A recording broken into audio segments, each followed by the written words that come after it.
Secret weapons, sleeper players, breakout stars. ASU's got them all, and it's what's going to tip the scales in 2025.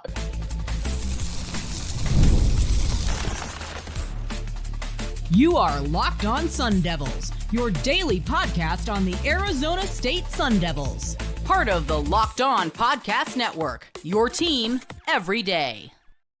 Welcome back to the Locked On Sun Devils podcast, part of the Locked On Podcast Network, your team every day. I'm Richie Bradshaw, your guide, your friend, your expert for all things Sun Devils, from the gridiron to the hardwood and everything in between. Today's episode is brought to you by our friends over at Monarch Money. Take control of your finances with Monarch Money. Use the promo code LOCKEDONCollege at monarchmoney.com for 50% off your first year. On today's agenda, secret weapons, breakout stars, the young guys, the sleepers, all of that good stuff. Offense, I've got some young, game-changing weapons that aren't named Jordan Tyson. Defense is a lot of versatile players, including someone to fill the Shamari Simmons role. And then we have to talk about the Brian Ward special teams, and special players. Before we get started, thanks to each and every single one of you for tuning in to Locked On Sun Devils to make us your first listen of the day. And a shout out to the everydayers who are here every day. Let's look at the offense first. There are some young, game-changing, game-breaking players here. And I'm not just talking about Jordan Tyson. Look, Jordan Tyson, special player. He is going to be an NFL player. He is likely going to be a first-round draft pick. We're hoping that he will end up on our favorite team.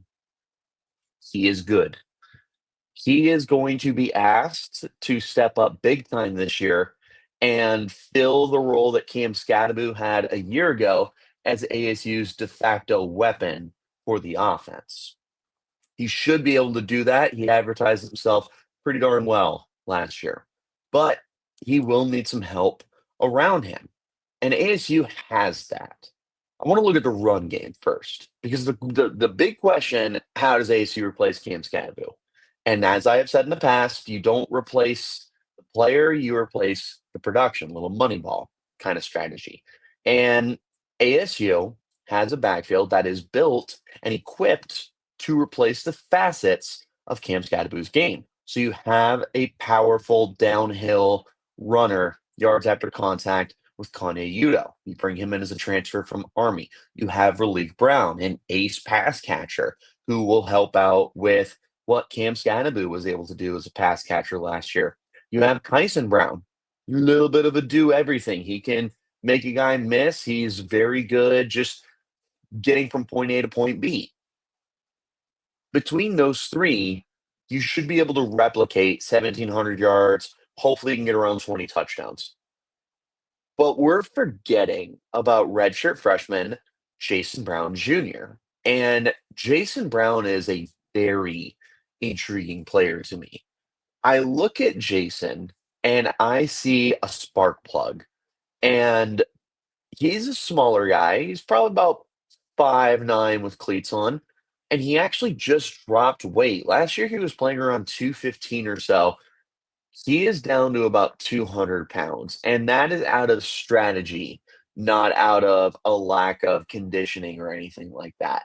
ASU and Jason wanted to get to a more electric weight for him, something he's a little more comfortable with. And it's going to give him the versatility to be a good runner, be a good pass catcher. As we'll talk about later on in the show, he might be a return man. I anticipate we're going to see a lot of Jason Brown this year. We only saw him in one game last year, week 1 against Wyoming. Hard to get guys on the field all the time, especially when you have a running back room that was as good as ASU had. But Jason Brown's going to be someone that's going to be hard to keep off the field this year. And if he's able to showcase any of his potential, regardless of the three ahead of him, Kyson Brown, Raleek Brown, Kone Udo, you're going to struggle to consistently justify keeping Jason off the field. He's one of my big breakout candidates this year. The other breakout I need to mention is Jaren Hamilton, transfer from Alabama, former highly recruited kid. He comes to ASU looking for an opportunity. There's an opportunity. Jordan Tyson is back. The rest of the wide receiver room, pretty much gone. Malik McClain is back from last year. Derek Eusebio is back from last year. Coben Bourquet is back from last year. And the rest is either unproven guys or freshmen or transfers. And Hamilton joined in the latter of all of those. He comes from Bama, along with Noble Johnson from Clemson and Jalen Moss from Fresno State. Now, we've been talking about Jalen Moss for a while on this show, and quite frankly, a lot of people do, period, because he's just a good football player. He's going to be your slot receiver. We are still looking for an outside guy. Malik McClain had the inside track for it. Jaren Hamilton is pushing very hard for that role.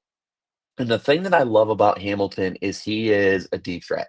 He will take the top off of defense. So if you're trying to find someone that can push the ball down the field for ASU while Jordan Tyson is working everywhere else, because Tyson can be your deep threat, but I anticipate ASU is going to use him a lot in the intermediate part of the game. Use him as a really good route runner. I don't know if they're going to have Tyson running a bunch of go routes, but Jaren Hamilton could be your go route receiver.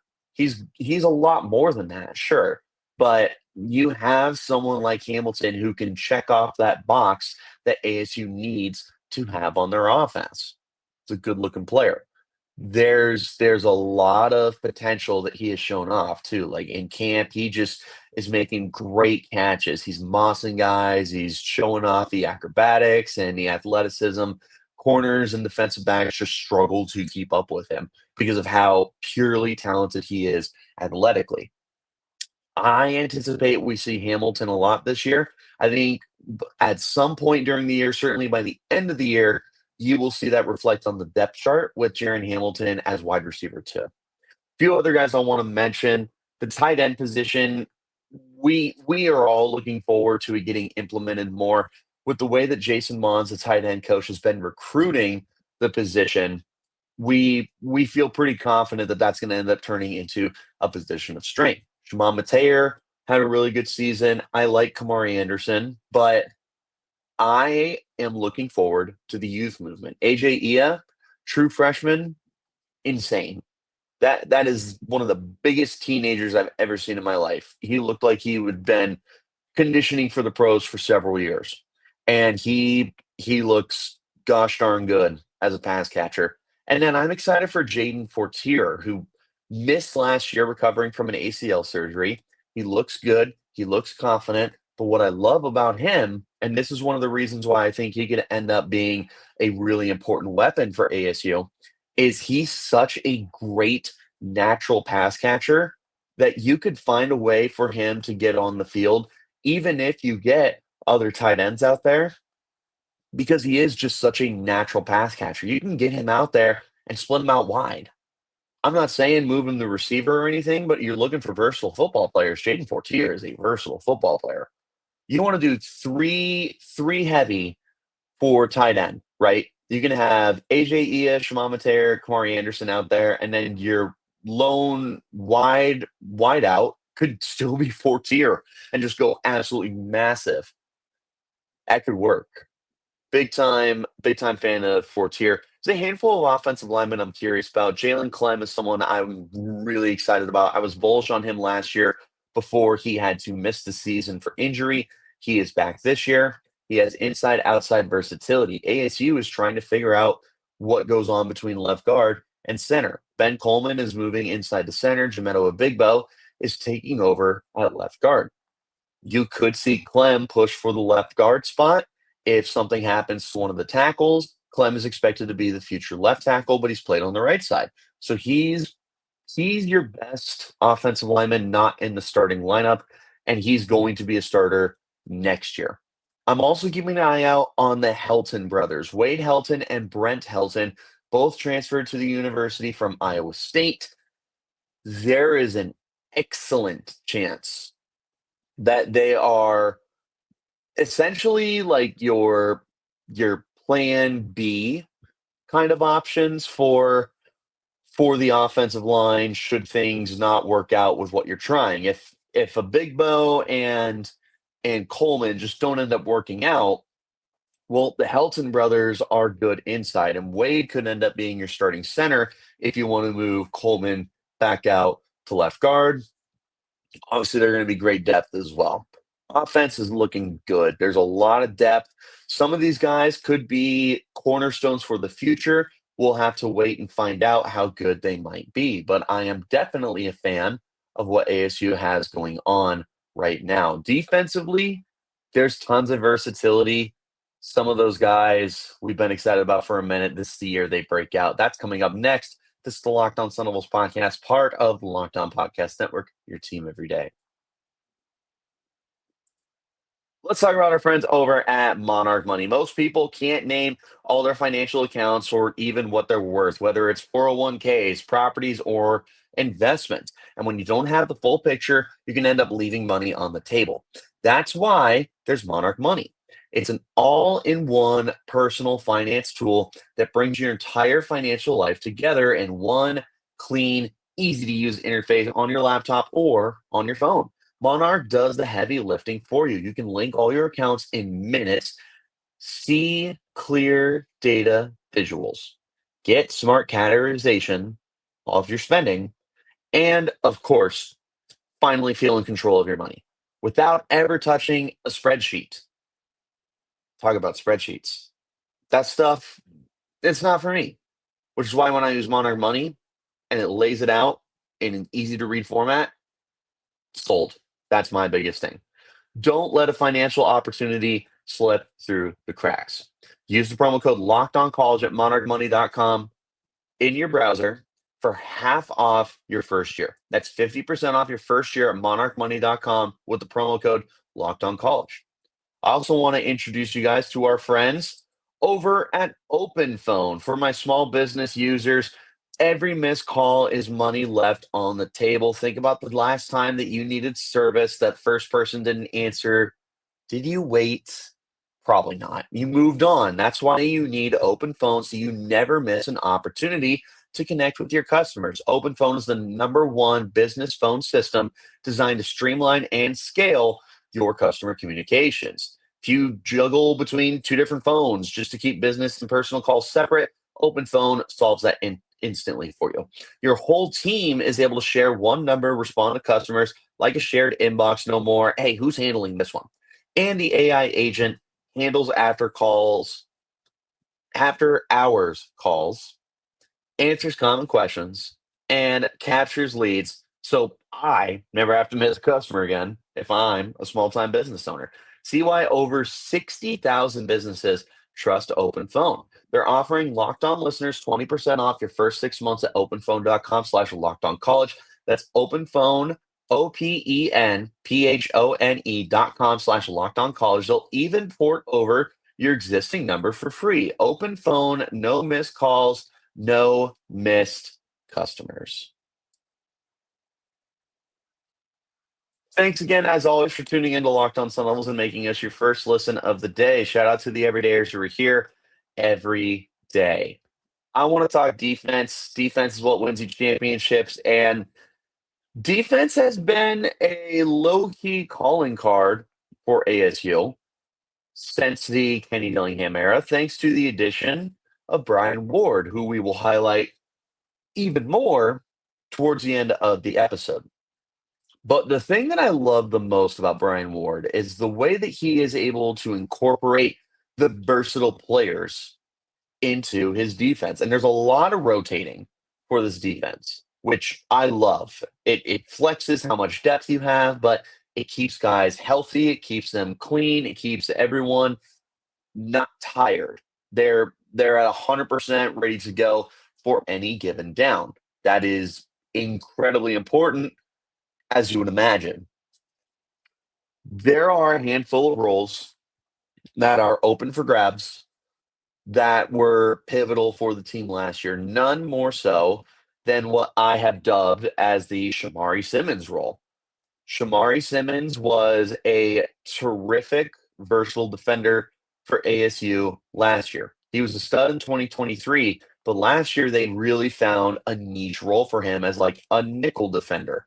That was supposed to be, oh man, Of course, I'm not going to remember his name. It didn't help that he had missed so much time because he was injured. It was a nickel transfer. He was a Valley kid. Now he's at UCLA. But ASU was forced to get Shamari into that role, kind of force him into the role of like, hey, we're really deep at safety and we need someone at nickel. They put him in nickel and it's like, holy cow. Okay, this guy does a little bit of everything. He's a great run defender. He was a sideline to sideline runner. When the interior of the defensive line plugged up run lanes, you were forced to have to bounce it outside, and there was a good chance that Simmons was going to track you down. He was good in coverage. He was instinctual and just a really good defender, period. Strong tackler, all that good stuff. There's a handful of Sun Devils who could slide into that role, but none more so than Montana Warren. In fact, Warren got the opportunity against Texas in the Peach Bowl. Shamari Simmons had to miss the first half of the game for a horrific, horrific, I just targeting call. Targeting, greatest rule in college football, he said facetiously. He had to miss the first half. Montana Warren got the green light. First drive, Texas goes down the field in 2 plays, scores a touchdown. Montana Warren got it let up. Yeah, that's going to happen. Rest of the first half, though, pretty quiet. Montana Warren looked pretty good. I'm feeling good about his potential moving forward. That is a football player right there. That is a versatile defender that perfectly encapsulates what Brian Ward looks for from his defenders. He plays safety. He is someone that I anticipate will spend a lot more time closer to the line of scrimmage. He's pretty solid in coverage. He's a strong tackler. And even though we haven't seen it yet on the field, we've seen it in training camp many, many times. And that's playmaking. The ability to force turnovers, just make a big stop, make a big tackle, break up a pass. Montana Warren does that. And that's where a lot of his value comes out of for me, is the fact that he can do a little bit of everything. So Montana Warren, incredibly interesting to me. One of the biggest secret weapons on defense, or rather a breakout star, if you will. But this is going to be a big year for Montana Warren, if for no other reason than ASU is going to give him the keys to the position, more than likely, and say, let's see what you got. So looking forward to him. I want to also highlight another defender in the secondary with Rodney Bimage. We've talked about him on the show many times. Bimage looked fantastic as a true freshman last year during spring ball and during training camp. Didn't get on the field last year. Again, that's hard to do when ASU was as deep as they were in the secondary. But there are players that are gone now. So we already mentioned Simmons is gone, but another big loss was LT Welsh. Welsh was ASU's corner 3 of sorts. He wasn't really a slot guy, but he came in to relieve your starters like Keith Abney and Javen Robinson. Sometimes all 3 of them were on the field at the same time, and he did his thing. Without truly being a nickel defender, he still lined up outside and he created turnovers. I see that with Rodney Bimage. Could he play nickel? Sure. Could LT Welsh have played nickel? Sure. But the best extent of his abilities is to keep him outside. That's what I see from Bimage. There's plenty of potential for Bimage to evolve into a really good corner 3 role, take over that role for LT Welsh. And quite frankly, considering Javen Robinson and Keith Abney are both draft eligible, and both of them are pretty good, and people are already looking at Keith Abney, if one of them departs, I like Ronnie Bimage to take over and be a starter for next year. You're going to struggle to keep him off the field. Defensive line has a handful of guys as well. I want to highlight Zach Swanson and Justin Wadley. The interior of the defensive line is stacked with some beef. CJ Fight, Jacob Richcon, Geika, Michael Gardner are all going to be big boys that are plugging up the inside. I think Gardner could end up being a really, really fun sleeper guy. but he's yet to be healthy in 2 years, and he just transferred from Oregon. We have to mitigate our or not mitigate, minimize? I suppose that's right. Our expectations for Gardner. So I'll place them on Zach Swanson, who has shown some potential as a pass rusher for the team. And if he can give me a little bit of sack production for a defense that didn't really record sacks last year from the inside, that's a big time win in my book. Justin Wadley, one more guy I want to mention here because Wadley can play inside and he can play outside. Anthony Cooper is back for ASU in his 14th season, something like that. And that's what I see with Wadley because Anthony Cooper was like that. He started at edge, he moved inside to defensive tackle out of necessity. Now he can kind of play all over the place. I see that with Wadley. And that will be something that for a defense that likes to do rotating and a defense that is trying to figure out how to generate pressure and sacks will have its own intrinsic value by itself to see, hey, how are we going to be able to get the pass rush going today? Well, Justin Wadley might be your answer as someone who can go all over the place. Love the versatility. Versatility is king for this defense. It's what makes Brian Ward so good. It's what makes Brian Ward one of the biggest secret weapons on the Sun Devils, but there's also special teams and special players. That's coming up next. That was the wrong video. This is the Locked On Sun Devils podcast, part of the Locked On Podcast Network, your team every day. Let's talk about our friends over at Prize Picks, the daily fantasy platform that lets you turn your football predictions into real awards. Preseason, we got one more game left. College football starts this weekend. And whether you've got your eye on big name quarterbacks, breakout running backs, or anything else, Prize Picks makes it easy to get into the game. You love your fantasy football? You're going to love Prize Picks. It's really easy. Pick more or less on 2-player stat predictions. You get your picks right. You could cash in and win up to 2,000 times your money. I use Prize Picks to go along with my fantasy. Okay, I need Lamar Jackson to hit this many rushing yards. Cool. Looks like he's going to do that there, and he's going to help me out on Prize Picks as well. And I'll bunch him in with some other projections as well. The flex play is a total game changer. Even when one of your picks misses, you still double your money. Prize Picks puts their members first. All withdrawals are fast, safe, and secure. Download the Prize Picks app today and use the code Locked On College to get $50 off your lineups after you play your first $5 lineup. That's Locked On College to get $50 in lineups after your first $5 play. Prize Picks, run your game. Today's episode is also brought to you by our friends over at FanDuel. August 26th. August 26th. That's coming up.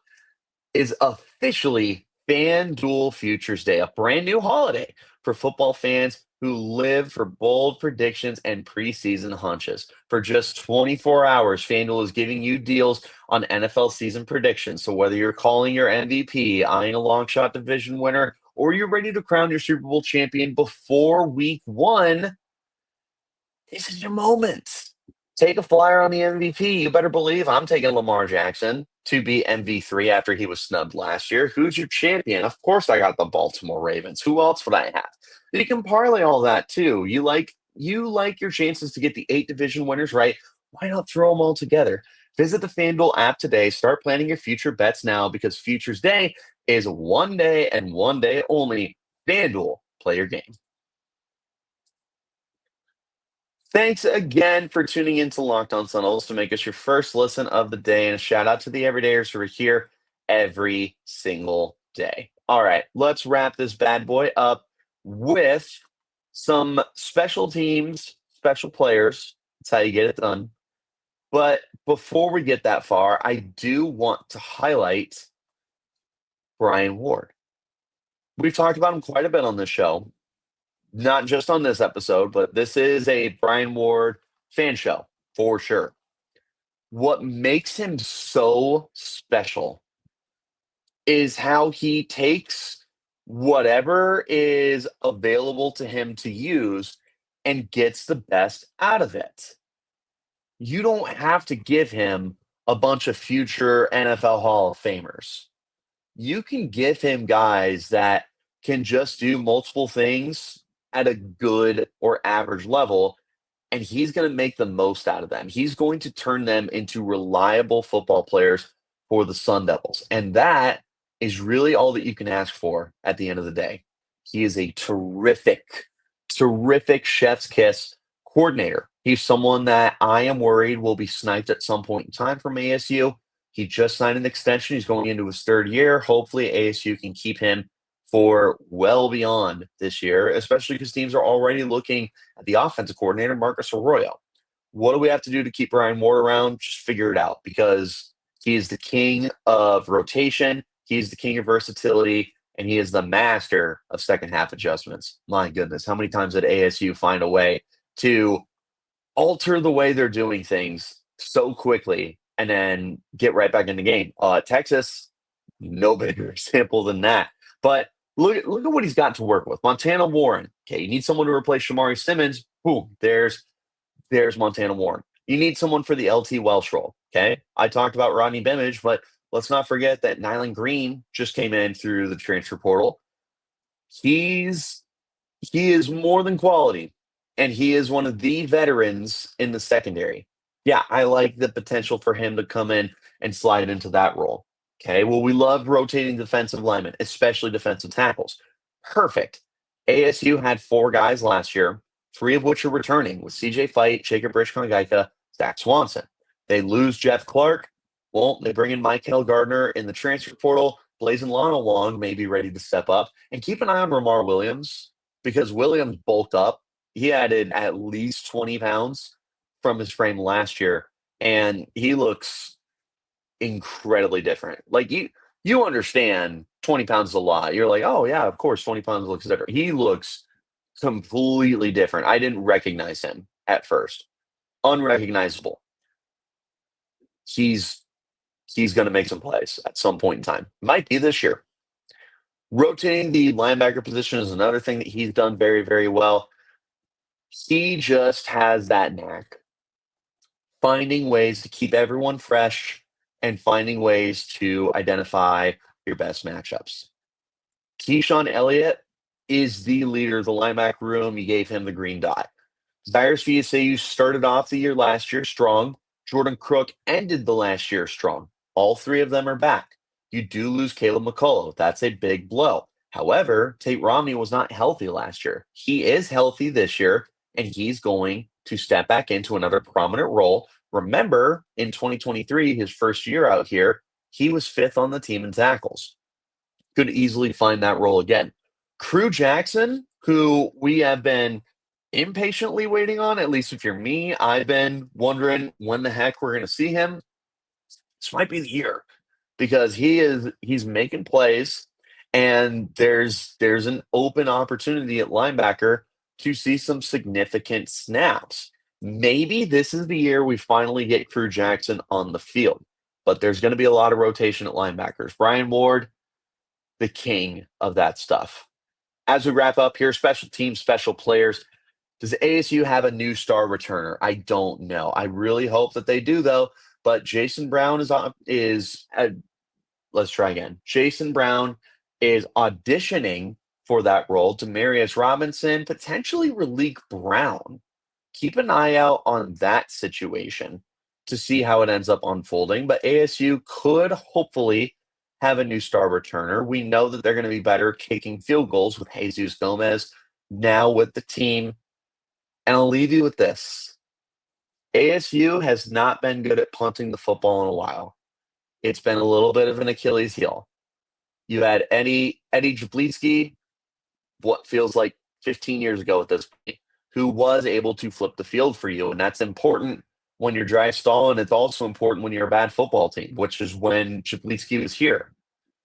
ASU has not had that luxury the last few years. Josh Carlson in 2023 was nothing short of a liability. Last year, Kenyon Floyd looked like a freshman. Well, Kenyon Floyd was a 5-star punter. 5-star punter. He showed some goods last year. As long as he takes that step forward, Kenyon Floyd might low-key be one of your best weapons on the team. A drive stalls out, he flips the field. he can kick that ball, man. It's just about being consistent with able to pin teams back. And Floyd should be able to do that. This is hopefully the year that we get to that point. But I love the potential of Kenyon Floyd to just say, well, we went 3 and out at our own 30-yard line, so we're going to start you inside your own 30-yard line. And then we're going to let our defense pin their ears back. We're going to get some punts that are down inside the 20, inside the 10. There's that potential with Kenyon Floyd. It's going to be a test because, again, last year he had good punts and he had, oh my gosh, what are you doing punts? If he takes that step forward, punting can be your best friend sometimes. For the defense, you give them good field position, they're going to love it to pieces. I am really looking forward to seeing the development of Kenyon Floyd this year. If he has figured it out, that is like the definition of a secret weapon. Because you don't talk about punters as being weapons. He might be one of your weapons. I love what ASU's got going on offense. They got a lot. Let's try again. A lot of young football players who can fill in some key roles like Jason Brown and Jaren Hamilton. I love the potential of Montana Warren to fill in the Shamari Simmons role. There are special players on special teams, and Brian Ward is the king of all things versatile. What do you guys think?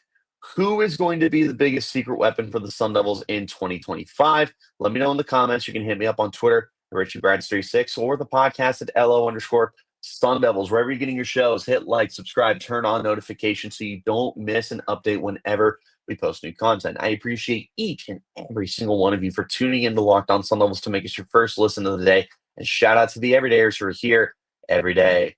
We are winding down to the start of the regular season, people. I still have my record prediction on the horizon. I am going to break down the division for you. Who's got the best chance to take down ASU? I've got some other stuff in the wings I'm hoping I will be able to get done, but we will have plenty more coming up for you. Now has never been a better time to subscribe to the Locked On Sun Devils podcast, part of the Locked On Podcast Network, your team every day. I'll catch you next time. And until then, you keep it locked right here on Locked On Sun Devils.